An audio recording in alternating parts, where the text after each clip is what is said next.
Good morning. তো আজকে আমাদের মোটামুটি বলতে পারেন আগ্রাতে ডে 3। প্রথম দিন এলাম, সেদিনকে রাতে কিছু করতে পারিনি, একটু খাওয়া দাওয়া করলাম। কালকে দ্বিতীয় দিন আমরা মোটামুটি ফতেপুর সিকরি গেলাম, তাজমহল দেখলাম, খাওয়া দাওয়া করলাম। তো আজকে হচ্ছে কি আমাদের ডে 3। তো আজকে আমরা ঠিক করেছি মোটামুটি যে আমরা একটু আগ্রা ফোর্টটা দেখতে যাবো, যেটা কি সবচেয়ে এখানে বড় জায়গার উপরে তৈরি। তো মোটামুটি আমরা আজকে মেট্রো স্টেশনে এসেছি, যে মেট্রো করে যাবো ঠিক করেছি। আপনাদের মেট্রোটা একটু দেখাই। আমরা তো বিভিন্ন শহরে মেট্রোগুলো চলে, তো আগ্রাতেও কিন্তু মেট্রো চলে। তো মেট্রোটা দেখুন, দেখাচ্ছি আপনাদেরকে ব্যাক ক্যামেরায়। আমি এই যে নিচ থেকে আমরা এসকালেটার করে উপরে যাচ্ছি, গিয়ে টিকিট কাটতে হবে, গিয়ে দেখবো। এখানে ম্যাক্সিমামটা যে দেখলাম এলিভেটেড, ঠিক আছে, মানে আন্ডারগ্রাউন্ড এখনো অবধি নেই, প্রচুর কাজ চলছে, সব জায়গায় কানেক্ট হয়নি। বাট তাজমহল আগ্রা ফোর্টটা কানেক্ট হয়েছে। তো আমরা এখানে থেকে মেট্রো করে আমরা আজকে যাবো আগ্রা ফোর্টে, তো সেটা দেখাচ্ছি। টিকিট কাটলাম, কিউআর কোড দেওয়া টিকিট দিয়েছে। আমাদের প্ল্যাটফর্ম 2-তে যেতে হবে, 20 টাকা করে টিকিটের মূল্য। তো আস্তে আস্তে আমরা উপরে যাবো। এমনি খুব সুন্দর ব্যবস্থাপনা রয়েছে মেট্রো। মোটামুটি এখানে হয়তো মেট্রো ওই 10-15 মিনিট পর পর হয়তো চলে। এখন অবধি 6 থেকে 7টা স্টেশন অবধি মেট্রোটা চলে। আগামীতে কাজ চলছে, হয়তো আগ্রা ক্যান্ট বলুন বা সাতার বাজার সব জায়গায় অ্যাড হয়ে যাবে। এটা দেখতে পাচ্ছি, এটা একটা লাস্ট স্টপেজ, ঠিক আছে। ওই মেট্রো দেখছি দাঁড়িয়ে আছে, আপনার দেখাচ্ছি দেখুন। একদম যেখানে দাঁড়িয়ে থাকে কাজ সেরে দাঁড়িয়েই রয়েছে, দেখুন মেট্রো দাঁড়িয়ে রয়েছে ওখানে। আমি জুম করলে দেখতে পাবেন মেট্রোটা দাঁড়িয়ে আছে। এই মেট্রোটা আসবে 3 কোচের মধ্যে metro, I think 2 coach 3 coach. এই মেট্রোটা করে আমরা যাবো হচ্ছে গিয়ে এই দিকে, আমাদের রাস্তা হবে এদিকে। খুব ছোটো ছোটোই প্ল্যাটফর্ম রয়েছে। তো আমরা যাবো হচ্ছে গিয়ে ডি.আর. আম্বেদকর চক, ঠিক আছে। আমরা তাজ ইস্ট গেট থেকে উঠলাম, কিন্তু আমরা যাবো হচ্ছে ডি.আর. আম্বেদকর চক। এই যে দেখতে পাচ্ছেন টিকিট 20 টাকা ভাড়া পড়লো। তো মেট্রোটা আসবে, এসে আমরা মেট্রো করে যাবো। এই দেখুন মেট্রোটা আসছে, ইন্ডিয়ান তৈরি মেট্রো কিন্তু একদম। এই দেখুন, ওয়াও। মেট্রোটা দেখছেন পুরো ফাঁকা। আমরা যেহেতু একটা টার্মিনাল পয়েন্ট থেকে উঠছি, পুরো ফাঁকা মেট্রোটা। কিন্তু এই শীতকালে না ভেতরটা পুরো একদম যেন হিটার হয়ে রয়েছে। এদিকে আরেকটা মেট্রো চলে এলো, আপের মেট্রো চলে এলো, ডাউনের মেট্রো আবার বেরিয়ে যাবে। এরকম একটা ব্যাপার স্যাপার পুরোটা দেখা যাচ্ছে। দেখুন এদিক থেকে নিয়ে এই কোচটা পুরোটা দেখা যাচ্ছে, আমরাই রয়েছি। এই দেখুন আর কেউ নেই। আগ্রা শহরে আমরা মেট্রো করে ঘুরছি, পুরো এলিভেটেড মেট্রো, শহরটা দেখতে পাচ্ছি। মানে কুয়াশা দেখে মনে হচ্ছে এখন তো সকাল 7টা বাজে, বাট ঘড়িতে দেখুন, ঘড়িতে কিন্তু 12টা বাজতে যায়। মানে 12টা বেজে গেছে, তাও কিন্তু রোদের দেখা নেই। আর আকাশ কিন্তু পুরো মেঘাচ্ছন্ন হয়ে রয়ে গেছে, ঠিক আছে। তো এই যে দেখতে পাচ্ছি আমরা কিন্তু চলেছি, শহরটাকে ভালো দেখতে পাচ্ছি, বেশ খুব সুন্দর শহরটা দেখতে লাগছে। তো আমরা মেট্রো করে চলেছি, দেখতে পাচ্ছেন। এই দেখুন গোপাল দাস পেঠেওয়ালা, আমরা দেখতে দেখতে যাচ্ছি, কিন্তু খুব ভালো বেশ যারা লাগছে। জানি না তাজমহল দেখতে পাবো কিনা মেট্রো ভেতর থেকে, যা কুয়াশা আছে হয়তো ভিজিবিলিটি নেই বললেই চলে একদম। বাট তাও চেষ্টা করো, যদি দেখতে পাওয়া যায় তাহলে আমরা দেখবো। দেখুন আরেকটা মেট্রো উল্টো দিক দিয়ে চলে যাচ্ছে। বাহ, মানে সার্ভিস কিন্তু খুব ভালোই আছে। মানে এরম নাই অনেকক্ষণ পরপর সার্ভিস কিন্তু মোটামুটি 5-7 মিনিট পর পাওয়া যাচ্ছে। এবার মেট্রোটা আমাদের আন্ডারগ্রাউন্ডে ঢুকে যাচ্ছে। এই তাজমহল, আগ্রা ফোর্ট, এগুলো কিন্তু সব আন্ডারগ্রাউন্ড মেট্রোতে হবে। সেই জন্য আমরা কি ভিউটা দেখাতে পারবো। আমরা ভেবেছিলাম তো এলিভেটেড হলে হয়তো একটা ভিউ দেখতে পাবো, বাট এগুলো সব আন্ডারগ্রাউন্ডে ঢুকে আছে। দেখুন এই আমরা আস্তে আস্তে গুহায় ঢুকে পড়ছি, কেভের মধ্যে। এই ঢুকে পড়লাম, ব্যাস আর কিছু দেখানোর নেই। এরপরে স্টেশন হচ্ছে কি তাজমহল, তারপরেই কিন্তু হচ্ছে কি ডি.আর. আম্বেদকর চক। এই আম্বেদকর চকটাই কিন্তু হচ্ছে আগ্রা ফোর্ট, ঠিক আছে। ডক্টর আম্বেদকর চক মেট্রো স্টেশন বেরালেই যদি ঘোরাই দেখতে পাচ্ছি এই যে আগ্রা ফোর্ট। এখানকার লোকেরা এটাকে লালকেল্লা বলে, যদিও লালকেল্লা আমরা জানি দিল্লিতে, কিন্তু এখানকার লোকেরা লাল দেখতে বলে এটাকে লালকেল্লা বলে। বাট এটাই হচ্ছে আগ্রা ফোর্ট। তো চলুন যাবো। দেখতে পাচ্ছেন আমরা চলে এসেছি আগ্রা সব থেকে বড় যে দ্রষ্টব্য, সেটা হচ্ছে আগ্রা ফোর্ট, যেটা 94 একর জায়গার ওপর তৈরি হয়েছে। সেই আগ্রা ফোর্টে আমরা চলে এসেছি। এবার টিকিট কাটলাম 40 টাকা হচ্ছে কি অ্যাডমিশন ফি, আর 10 টাকায় নগর, মানে এই আগ্রা নগরের জন্য 10 টাকা করে নিচ্ছে, নিয়ে টোটাল 50 টাকা করে পার হেড পড়ছে, দুজনে 100 টাকা পড়লো। এবার এটা কিউআর কোড দেখি আমরা ভেতরে ঢুকবো। যদিও বাইরে গাইডের খুব ফাঁকাকি ডাকাডাকি আছে, এবার নেওয়া না নেওয়াটা আমার ব্যক্তিগত, আমরা এখন অবধি নিইনি। আগামীতে কী হবে সেটা পরে বলবো। থেকে ছেলেদের আলাদা লাইন, মেয়েদের আলাদা লাইন চেক করা হচ্ছে। ব্যাগে কোনো খাদ্যদ্রব্য, মানে মাইক, ট্রাইপড, স্টিক অ্যালাউ না। এখানে চেক করার পরে আপনাকে এখানে ঢুকতে হবে। এখানে টিকিটটা আপনার পাঞ্চ করবে, করে ভেতরে ঢুকছে। এই হচ্ছে গিয়ে আগ্রা ফোর্ট। এদের ভাষায় লালকেল্লা, আমাদের ভাষায় আগ্রা ফোর্ট, যেটা বানিয়েছিল আকবর। এখানে সাম্রাজ্য চালিয়েছিল ঔরঙ্গজেব, যেখানে বন্দি ছিল শাহজাহান এখান থেকেই দেখতো যমুনা নদীর উপরে যে তাজমহলের মানে ছায়া পড়তো, সেটাই দেখতে পেতো। তো সবই আস্তে আস্তে বলবো ভেতরে। তো চলুন আজকে যাবো আমরা আগ্রা ফোর্ট। মেন এন্ট্রান্স, এই যে মেন এন্ট্রান্স দিয়ে আমরা ঢুকছি। এইখানে দেখতে পাচ্ছেন স্লোপ করা আছে। আপনারা হয়তো ভাববেন হুইল চেয়ারের জন্য, বাট তা কিন্তু নয়। যদি শত্রুরা এই দুর্গে আক্রমণ করতো, তাহলে এখান থেকে গরম তেল ঢালা হতো, যাতে শত্রুরা পুড়ে মারা যায়। ভেতরটা দেখতে পাচ্ছেন কি সুন্দর করে করা। আজও এত বছর আগে বানানো জিনিস আজও রয়েছে, দেখতে পাচ্ছি। ওয়াও, আমরা চলে এসেছি ঐতিহাসিক বিখ্যাত জায়গা, সেটা হচ্ছে রেড ফোর্ট নামেও এটা পরিচিত। এটা হচ্ছে আগ্রা ফোর্ট, মেন হচ্ছে এটার নাম হচ্ছে আগ্রা ফোর্ট, যা হচ্ছে মুঘলদের এক স্থাপত্যের অনন্য নিদর্শন, আরও বলা যেতে পারে। এই যে জায়গাটা রয়েছে, এই red fort, Agra red fort নামে এটা পরিচিত। বেসিক্যালি হচ্ছে মুঘল স্থাপত্যের এক অনন্য নিদর্শন, আরও বলা যেতে পারে মুঘলদের শক্তির এক অনন্য নিদর্শন। কারণ এই আগ্রার এই যে রেড ফোর্ট, এখানে এটা একটা ছোটোখাটো সিটি বলা যেতে পারে, সেই সময়কার একটা ওয়েল প্ল্যান্ড সিটি। এর ভেতরে আমরা একে একে সমস্ত কিছু দেখব, আপনাদের কাছে তুলে ধরার চেষ্টা করব। কারণ একটা সিটি বলতে যা বোঝায়, অর্থাৎ একটা নগরী, সে নগরী বলতে যা যা বোঝায়, সেখানে তার আবাসস্থল, রাজার রাজপ্রাসাদ, তার রানীদের থাকার ব্যবস্থা, পরিচারক পরিচারিকদের থাকার ব্যবস্থা, সৈন্যদের থাকার ব্যবস্থা, খাবার দাবারের ব্যবস্থা, সেখানে বিলাসবহুল চানের ব্যবস্থা, খাবার দাবার সংগ্রহ করে তার মজুত করে রাখার ব্যবস্থা, এবং সর্বোপরি এই নগরীকে সুরক্ষা প্রদান করার জন্য যাবতীয় কিছু তার সমস্ত সাজ সরঞ্জাম, অস্ত্রশস্ত্র রাখা, কারাগার, সমস্ত কিছু এর মধ্যে আছে। সে সমস্ত কিছু আমরা তুলে ধরার চেষ্টা করব এই আগ্রা ফোর্টে। ঢুকলাম, ঢোকার পরে দেখতে পাচ্ছি অনেকটা লাশ গ্রিন জায়গা রয়েছে, মানে সবুজে সবুজ, চারদিকটা খুব সুন্দর করে বানানো। শুনলেন একটা নগর বলতে পারেন, একটা শহর গড়ে তুলেছিল। এখন যে জায়গাটা দেখছেন, এই জায়গাটা একটা বসার জায়গা করা হয়েছে, কারণ এখান থেকে লাইট অ্যান্ড সাউন্ড শো হয়, তার সব ব্যবস্থা রয়েছে। এটা তো সন্ধ্যেবেলায় হয়, কোনো সকালবেলা তো লাইট অ্যান্ড সাউন্ড শো কোনো প্রশ্ন নেই। তো কিন্তু খুব ঠিকঠাক করে মেনটেন করা হয়েছে, প্রচুর গাইড রয়েছে, গাইড আপনাকে নেওয়ার জন্য বলবে। তো গাইডের চার্জ বিভিন্ন, 4 জনের জন্য একটা ভাড়া, 10 জনের জন্য একটা ভাড়া, গ্রুপে এলে একটা ভাড়া।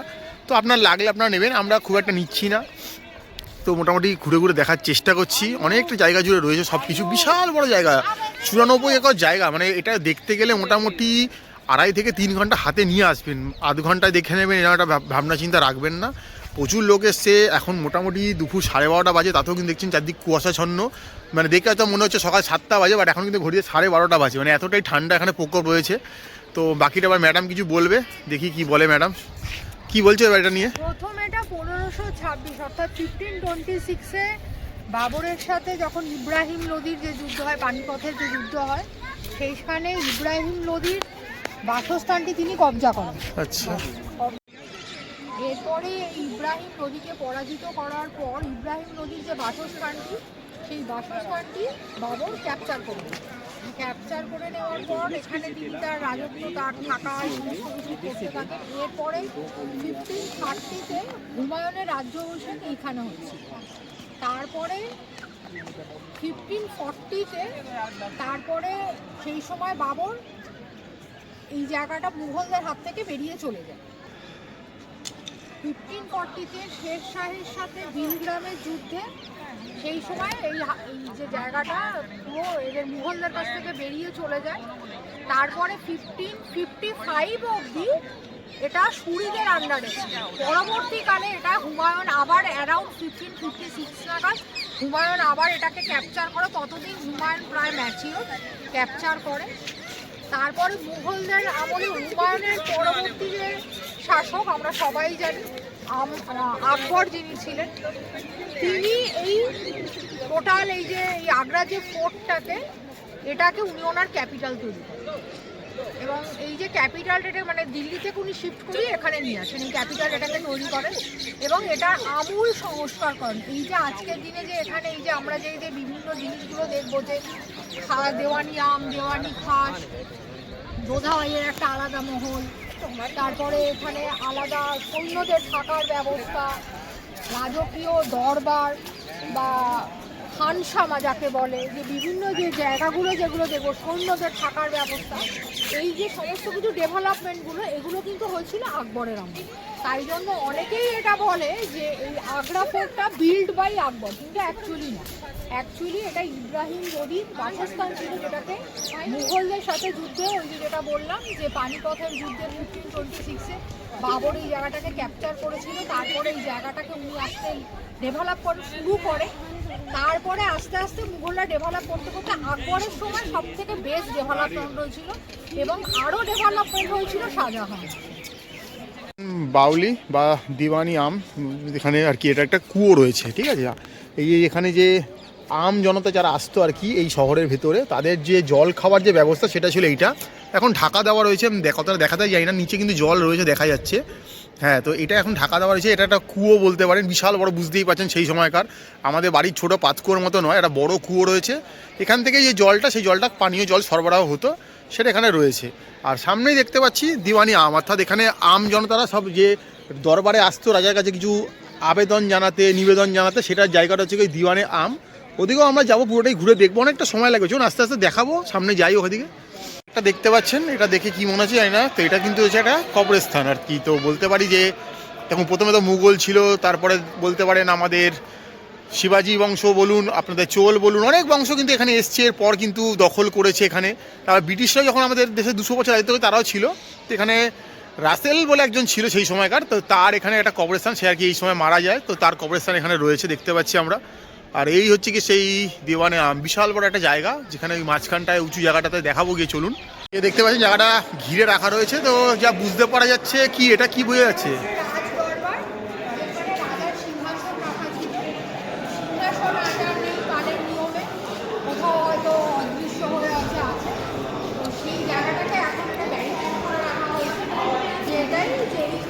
রাজা বসতেটা বোঝা যাচ্ছে এবং এইখানটাতে বসেই প্রত্যেকদিন তার প্রজাদের নানা রকম অভাব অভিযোগ নিয়ম, নানা রকম সমস্ত কিছু তাদের কাছ থেকে শুনতে পারে। আর এই যে জায়গাটা রয়েছে, এই যে আগ্রা ফোর্ট, এটা সম্বন্ধে এই সময় আকবরের সময় যিনি ইতিহাসবিদ ছিলেন, তিনি ছিলেন বিখ্যাত আবুল ফজল, তার নাম আমরা জানি। আবুল ফজলের ডায়েরি যেটা, সেটাতে কিন্তু এই জায়গাটার নাম বাদলগড় হিসাবে চিহ্নিত। তার কারণ এটা প্রাথমিক অবস্থায় ইট দিয়ে তৈরি ছিল। বাদল মানে হচ্ছে ইট, বাদলগড় অর্থাৎ ইটের মানে জায়গা দিয়ে তৈরি করে, তাই এটার নাম দেওয়া হয়েছিল বাদলগড়। কিন্তু পরবর্তীকালে এই যে দুর্গটা, এই দুর্গের ভেতরের অংশ আর বাইরেটা পরবর্তীকালে আকবর এটাকে রেড স্যান্ডস্টোন এটাকে পুরোপুরি রিনোভেট করে। রিনোভেট শুধু নয়, আরও ভালোভাবে ওয়েল স্ট্রাকচার করেছিলেন এবারে, এবং যেটা বললাম তিনি আরও ফার্দার ডেভেলপমেন্ট করেছিলেন বলে সেটা পুরোটাই রেড স্যান্ডস্টোন দিয়ে করেছিলেন। জানা যায় যে প্রায় 4000 শ্রমিক 8 বছর ধরে কাজ করে পুরো এই ফোর্টটাকে কমপ্লিট করেছে। ছিলাম আমরা দেওয়ানে আম, সেখান থেকে এলে রাইট হ্যান্ড সাইডে এলে কিন্তু এবারে আমরা ঢুকছি দেওয়ানে খাস। জায়গাটা সত্যিই খাস, এই নিয়ে কোনো কথা হবে না, দেখতে পাচ্ছেন। এই যে আমরা আস্তে আস্তে যাচ্ছি, দেখতেই পাচ্ছি এখানে হোয়াইট স্টোন দিয়ে করা রয়েছে। আর জায়গাগুলো দেখুন খুব সুন্দর করে গার্ডেনিংটা করা রয়েছে, মানে দেখার মতো জাস্ট। আগ্রা ফোর্ট না এলে আপনার আগ্রা ঘোরাটা একটা লস হয়ে থেকে যাবে, দেখতেই পাচ্ছেন এটা। তো এইখানে একটা ভালো রকমের ফাউন্টেন ছিল, যা ছিল বোঝা যাচ্ছে। তো এখন এখানে জল ঠল কিছুই নেই মোটামুটি। তো এই জায়গাটার নাম হচ্ছে কি আঙ্গরি বাগ, ঠিক আছে। তো এখানটা আপনারা এসে দেখবেন, ঘুরবেন, ভালো লাগবে। দেখুন এখানে একটু উঁচু জায়গা থেকে দেখছি চারদিকটা, খুবই সুন্দর দেখতে লাগছে, ওয়াও ফাটাফাটি। তো সবাইকে বলা থাকলো যে আগ্রা এলে অবশ্যই আগ্রা ফোর্টটা ঘুরতে আসবেন মোটামুটি। তো আরও অনেক জায়গা রয়েছে যাওয়ার জন্য। ওই জায়গাটা রয়েছে গিয়ে দেওয়ানে খাস, মানে খাস লোকেদের জন্য। এটা ওই যে আমরা বলতাম খাস নবিশ, সেই টাইপের লোকে যারা খাস ছিল, একদম কাছের লোক, ডান হাত বা হাত যারা বলা হয় আজকের দিনে, সেই ধরনের যারা ছিল তারা এখানে এসে রাজার সাথে বসতো, মানে নবাবের সাথে, তারপরে তার বাক্যালাপ হতো আর কি। তো আস্তে আস্তে সবই বলবো, চলুন দেখাচ্ছি। অনেকটা বড় ভিডিওটা হবে, একটু দেখতে থাকুন। এই যে আঙ্গুরিবাগ জায়গাটা দেখছেন, এই জায়গাটা বেসিক্যালি শাহজাহানের সময় এটা মেন ডেভেলপ হয়েছে। আঙ্গুরিবাগ কথাটার মধ্যে কিন্তু মানে লুকিয়ে আছে। আঙুর মানে আঙুরি মানে আঙুর, আঙুরের এখানটাতে চাষ হতো। আর খুব সুন্দর করে শুধু আঙুরের চাষ হতো না, নানা রকম খুব মূল্যবান ফুলের নানা রকম চাষ হতো। বেসিক্যালি এই জায়গাটা ছিল শাহজাহানের সব রানীদের জন্য। রানীরা এখানটাতে এসে নানা রকম আমোদ প্রমোদের তাদের ব্যবস্থা ছিল। এখানে নানা রকম ঝর্ণা দিয়ে যে হোয়াইট মার্বেল দিয়ে করা, মানে বাগানে যে ঘুরে বেড়ায়, সে আমরা যেমন সিনেমাতে যেরকম দেখি যে রানীরা রাজকন্যারা বাগানে সুন্দরভাবে ঘুরে বেড়াচ্ছে সুন্দর পোশাক পরিধান করে, ব্যাপারটা এটা সেটাই ছিল। এটা হচ্ছে আঙ্গুরিবাগ ডেভেলপড বাই মেন সাগর, নানা রকম ঝর্ণা বাগান ফুল আঙুরের গাছ এসব এই জায়গাটাতে, তাই এটার নাম হচ্ছে আঙ্গুরিবাগ। নিচ থেকে দেখাচ্ছিলাম আঙ্গুরিবাগ থেকে, এবার উপরে এলো দেখলাম এখানেও কিন্তু প্রচুর ফাউন্টেনের জায়গা রয়েছে, দেখতে পাচ্ছেন প্রচুর ফাউন্টেন হতো, এখন এগুলো বন্ধ হয়ে গেছে। তো সময়ের নিয়মে যা হয় আর কি। আর এই দেখুন কারুকার্যগুলো দেখতে পাচ্ছেন ফাটাফাটি, প্রত্যেকটা দেয়ালের কারুকার্যগুলো যদি দেখায় জুম করে দেখুন, সেই সময়কার তৈরি জিনিস আজও কত ঝকঝকে তকতকে রয়েছে, যদিও মেনটেন করছে এগুলো এএসআই। ভিতরের কারুকার্যগুলো দেখুন, জাস্ট অসাম। এখানে ইন্দো ইসলামিক পারস্যের বিভিন্ন রকম কাজকে কিন্তু ফুটিয়ে তোলা হয়েছে, ঠিক আছে, এটা মাথায় রাখবেন। সেই সময়কার দিনে ওই যে ম্যাডাম বললো শুনেছেন যে 4,000 শ্রমিক মিলে 8 বছর ধরে এগুলোকে ধীরে ধীরে ফুটিয়ে তোলার চেষ্টা করেছে। জায়গাটা আপনারা দেখতে পাচ্ছেন এটা হচ্ছে খাসমহল। এই যে জিনিসগুলো সাদা মার্বেল তো অবশ্যই, তবে এর মধ্যে কিন্তু সোনার কাজ করা ছিল, যেটা আজকে আমি দেখতে পাচ্ছি সোনা দিয়ে কাজ করা ছিল। আর এই জায়গাটাও ডেভেলপ করেছিল সাদা, ঠিক আছে। আর খাসমহলের মূল ব্যাপারটা হচ্ছে সেটা হচ্ছে এখানে সম্রাট এখানে এসে বিশ্রাম করছে, এবং এটা তলায় অনেকগুলো ফ্লোর আছে।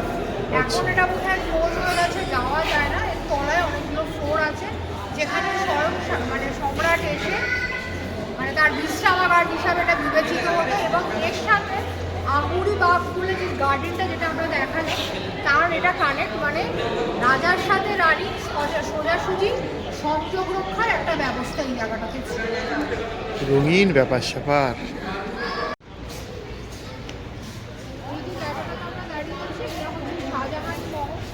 এই জায়গাটা পরে শাহজাহান এই জায়গাটা বিশেষভাবে তৈরি করেছিলেন। আর এই জায়গাটার বিশেষ বৈশিষ্ট্য হচ্ছে খাসমহল আর জাহাঙ্গীর মহল অবস্থিত। আর পুরোটাই রেড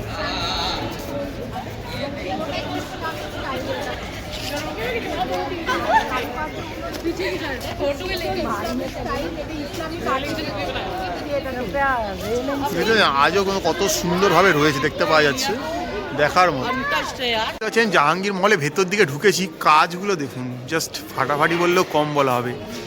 একদম ছেনি হাতুড়ি দিয়ে খোদাই করে করে এত সুন্দর সুন্দর কাজ বানানো যায়, এটা এখানে না এলে কিন্তু ভয় না। পুরো জায়গাটা দেখুন, অসম্ভব সুন্দর দেখতে লাগছে, জাস্ট ফাটাফাটি। প্রচুর লোকের সমাগম হয়েছে, দেশি বিদেশি পর্যটকদের, আমরাও তার মধ্যে সামিল রয়েছি।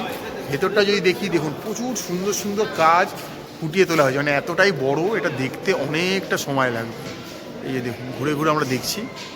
এই জাহাঙ্গীর মহল থেকে আমরা বেরিয়ে ভেতর দিকটা এলাম, এখানে এলে দেখতে পাচ্ছি জাহাঙ্গীরের বাথটব রয়েছে। এই যে দেখতে পাচ্ছেন এখানে একটা সিঁড়ি মতো করা ছিল, এই ভেতরে বাথটবের ভেতরে উনি চান করতেন, সেটা দেখতে পাওয়া যাচ্ছে। এখন কিছুই নেই যদিও, এই জন্য রেলিং দিয়ে ঘিরে রাখা রয়েছে। আর এখানে দেখুন প্রচুর জায়গা, ছড়ানো ছেটানো জায়গা, ওদিকে পরীক্ষা দেওয়া রয়েছে, এদিকে ওই পরীক্ষাগুলো দেখতে পাওয়া যাচ্ছে। প্রচুর বড় জায়গা দেখতে পাচ্ছেন। তো আমরা ঘুরে ঘুরে পুরোটাই দেখবো, আপনাদের বলবো। দেখতে পাচ্ছেন আবার দেখাচ্ছি, 5 ফিট লম্বা ছিল, 8 মিটার চওড়া ছিল। এটা হচ্ছে জাহাঙ্গীরের টপ, চান করার জায়গা, বাথটব।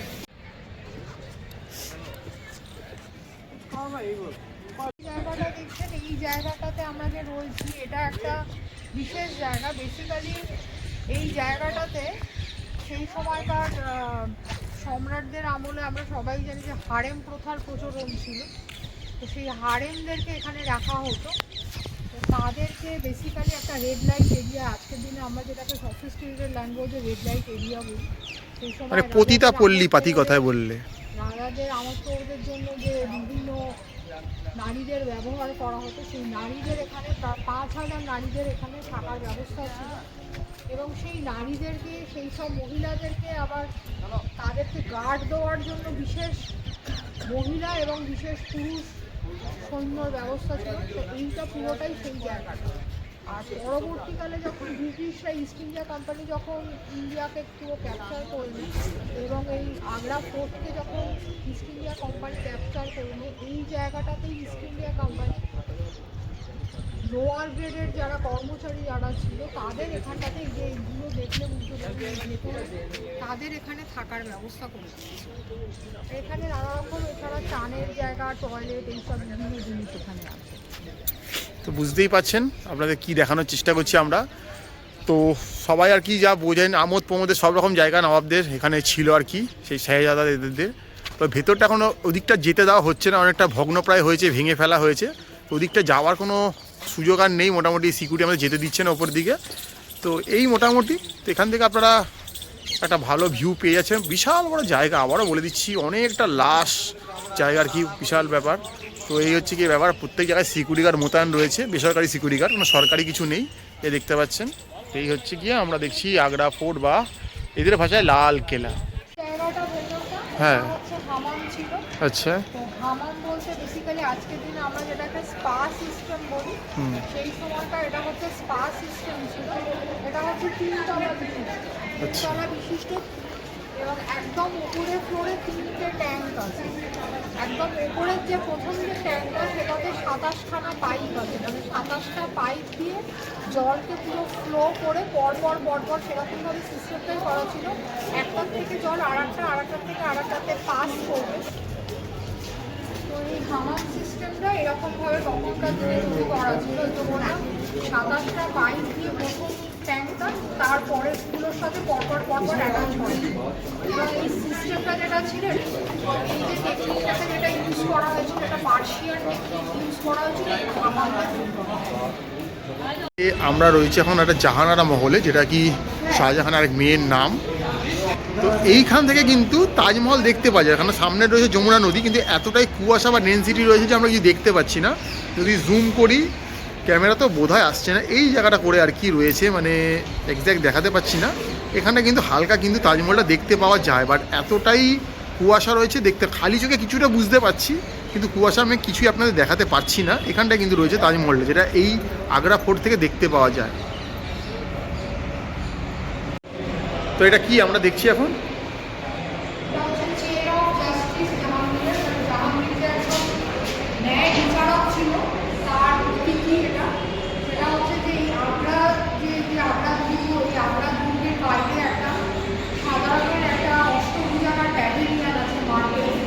সেই প্যাভিলিয়নের ওপরে একটা বিশাল বড় একটা জায়গা ছিল। সেই জায়গাটার সাথে যমুনা নদীর তীর অবধি একটা জায়গা, একটা বিশাল একটা চেইন ছিল। সেই চেইনটা পুরোপুরি 80 মিটার বা সামথিং, আমি লেন্থে এই মুহূর্তে বলতে পারছি না, বিশাল একটা লেন্থের একটা চেইন ছিল। এবং সেই চেইনটার সাথে 60খানা ঘন্টা, এতটা দূর অবধি যে এই যে রাজমহলের সাথে যমুনা নদীর তীর অবধি যে বিশাল যে চেইনটা, তার মধ্যে 60খানা ঘন্টা বাঁধা ছিল এবং পুরোটা সোনার তৈরি ছিল। এটার উদ্দেশ্য একটাই, যে সাধারণ কোনো মানুষ যদি কোনো রকম ন্যায় বিচারের জন্য সম্রাটের কাছে প্রার্থনা করে, সেই চেনটার মধ্যে সেই ঘন্টাটা বাজালে সেই সম্রাটের এই রাজপ্রাসাদে সেই ঘন্টা দিয়ে, সেই কারণে এটার ব্যবস্থা করা ছিল, যাতে সাধারণ মানুষ ন্যায় বিচার, সুবিচার যাতে পায়। তাই এটাকে জাহাঙ্গীরের চেন অফ জাস্টিস এটাকে বলা হয়। এবং এটা কোনো মিথ নয়, এবং ইংরেজ আমলের অনেক ইংরেজ শাসক তারাও এইটার মানে প্রত্যক্ষ করছে। জায়গাটা দেখছেন, এই জায়গাটা হচ্ছে মুকাম্মল বাউড়ি বা ঝাড়খা। এখানে একটা ঝর্ণা ছিল, খুব সুন্দরভাবে চারদিকে কারুকার্য করা ছিল, সোনারও কারুকার্য ছিল, সেটা এখানে রয়েছিল। এখন সেটা মানে অ্যাক্টিভ নেই, বাট আমাদের দেখার জন্য কিন্তু রয়ে গেছে। সেই সময় এটা অ্যাক্টিভ ছিল।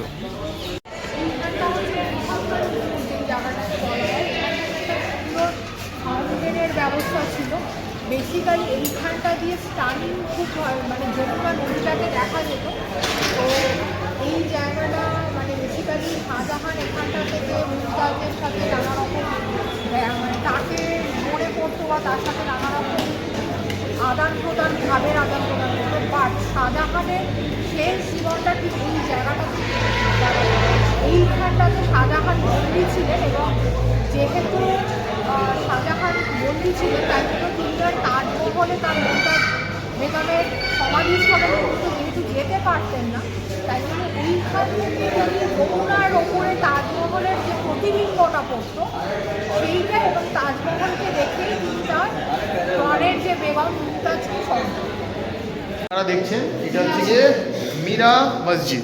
তো এইখানে যখন শাহজাহান বন্দি ছিল ঔরঙ্গজেবের হাতে, তখন তো আর নামাজ পড়তে যেতে পারতো না অন্য কোথাও, তো এই জায়গাটাই ছিল তার পার্সোনাল জায়গা, যেখানটাতে সে আর কি নামাজ টামাজ পড়তো, তার বন্দি দশা কাটাতো আর কি, যার নামাজ পড়ে দিনে যে 5 বার পড়তে হয় সেটা করে আর কি। তো চলুন আরও কিছু দেখাবো সামনে। দেখতে পাচ্ছি ওই যে জায়গাটা, ওইখানটায় কিন্তু ছিল দেওয়ানে খাস লোকেদের সঙ্গে নবাবের সব ওঠা বসা থাকতো। আর এদিকে ছিল একটা স্পেশাল হামাম, যেখানে আর কি সব কিছু রাজ পরিবারের জন্য সব স্নানের স্পায়ের ব্যবস্থা হতো সেই সময়কার।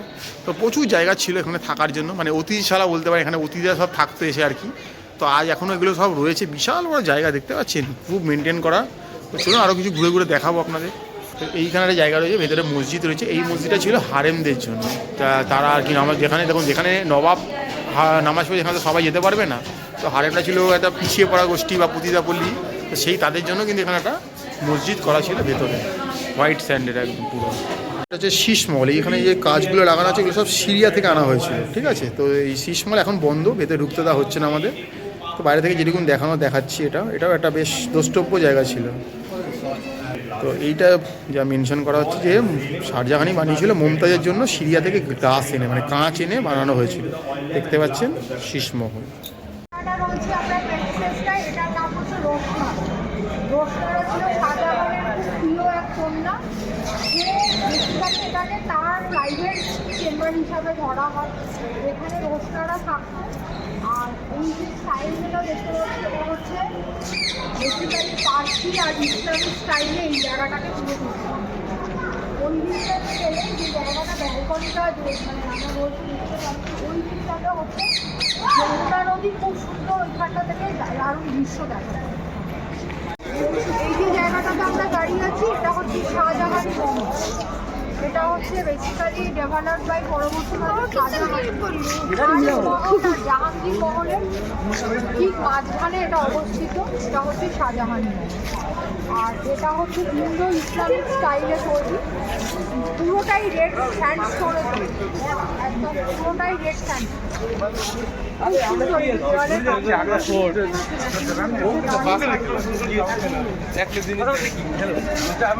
অসম বলে যেন কম বলা হয়, সেই তবে থেকে আজও এগুলো কালের নিয়মে কিন্তু এখনও চলছে, কিন্তু এগুলো ফাটাফাটি যাচ্ছে। পাশ থেকে আমরা দেখছি আগ্রা কিলাটা, তো এর বাইরে কোনো একটা পরীক্ষা দেওয়া রয়েছে, যাতে এই পরীক্ষায় জল থাকতো, জলে হয়তো কুমিরও ছাড়া থাকতো, যাতে কোনো শত্রুপক্ষ আক্রমণ করতে না পারে। এই দেখুন বাইরে পরীক্ষাটা দেখতে পাচ্ছি, সেটা দেখাচ্ছি। তো এখানে কিন্তু পরীক্ষাটা বিশাল ভয়ঙ্কর পরীক্ষা, মানে এটা টপকে এপারে আসাটা খুব নেক্সট টু ইম্পসিবলই ছিল অনেকটা আর কি, এরকম একটা ব্যাপার। এই ছিল আমাদের ম্যাপেলের পর্দায় আপনাদের ঘুরিয়ে দেখানো আগ্রা ফোর্ট বা রেড ফোর্ট। তো দেখুন আগ্রাতে এলে আগ্রার দুটো অভ্যস্ত স্থান দেখতেই হবে, সেটা হচ্ছে একটা হচ্ছে তাজমহল, একটা হচ্ছে আগ্রা ফোর্ট। এছাড়াও আগ্রাতে দেখার অনেক কিছু রয়েছে। তো দেখতেই পাচ্ছেন দেশি বিদেশি বিভিন্ন রকমের পর্যটক কিন্তু চলে এসে আগ্রা ফোর্টে। তো আমরা ওই আগ্রা ফোর্টটা ঘুরে দেখলাম, তুলে ধরলাম, চেষ্টা করলাম আপনাদের সামনে ম্যাপেলের পর্দায় যতটা তুলে ধরানো সম্ভব। তো দেখুন এর বাইরে অনেক কোনো তথ্য থাকতেই পারে, কিছু আমাদের মিস হয়ে গিয়ে থাকতে পারে, সেটা আপনারা বলবেন, আমাদের কমেন্টসে লিখে জানাবেন। বাট আগামী দিন যারা মনে করছেন আগ্রা বেড়াতেই আসবেন, অবশ্যই তারা আগ্রা ফোর্টে বেড়াতে আসুন, ঘুরুন। তো আমরা আমাদের পর্দায় তুলে ধরার চেষ্টা করলাম আগ্রা ফোর্ট। আগামীতে আপনাদের জন্য আগ্রা ফোর্ট অপেক্ষা করছে। তো আসুন, অনেক দিনের পুরনো এক স্থাপত্য তৈরি করেছে, যা মোগল আমল থেকে চলে আসছে, আর যেগুলো এএসআইয়ের আন্ডারে রয়েছে। তো এই আগ্রা ফোর্ট ম্যাপেলের পর্দায় আপনার সামনে তুলে ধরার আমরা চেষ্টা করলাম। তো দেখা যাক আমরা আর আগ্রাতে কী কী ঘুরে দেখাতে পাচ্ছি। তো দেখতে থাকুন, লাইক করুন, সাবস্ক্রাইব করুন, চ্যানেলটার পাশে থাকুন। আমরা চেষ্টা করছি প্রতিনিয়ত ভারতের বিভিন্ন জায়গায় পৌঁছে গিয়ে সেখানকার ভালো ভালো ঐতিহাসিক তথ্য, অনেক কারেন্ট অ্যাফেয়ার সবই তুলে ধরার। তো এটাই আমাদের উদ্দেশ্য থাকে। তো আপনার চ্যানেলটাকে লাইক করুন, সাবস্ক্রাইব করুন, চ্যানেলটা পাশে থাকুন। আপনারা যত বেশি করে দেখবেন, আমরা তত মোটিভেট হবো, আপনার সামনে আরও ভালো ভালো তথ্য তুলে ধরার চেষ্টা করতে পারবো। তো আগামী দিন ফিরছি আরও কোনো ভালো নতুন কোনো তথ্য নিয়ে। তো দেখতে থাকুন ম্যাপেল।